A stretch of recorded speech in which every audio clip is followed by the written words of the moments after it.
Y así las celebridades expresaron estos mensajes por el atentado: Jennifer López, Alejandro Sanz, dándole amor, solidaridad, repudio con las víctimas y heridas del acto terrorista.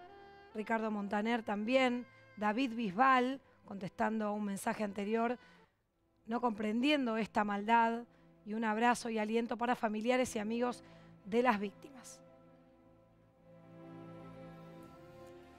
Y el mundo del fútbol, ¿no?, que también se manifestó. Leo Messi a la cabeza. Quiero mandar mis condolencias y todo mi apoyo a las familias y amigos de las víctimas del terrible atentado a nuestra amada Barcelona. Además de rechazar totalmente cualquier acto de violencia, no nos vamos a rendir. Somos muchos más los que queremos vivir en un mundo de paz. Hacía referencia el mejor jugador del mundo, que hace 17 años vive en Barcelona y que de alguna manera reconoce también de esta forma el afecto. Tanta maldad, dice Antonella Rocuso, su mujer, tanto odio en el mundo, cuánta tristeza e impotencia, toda la fuerza para las víctimas y sus familias. Corazones y las siglas de Barcelona, claro.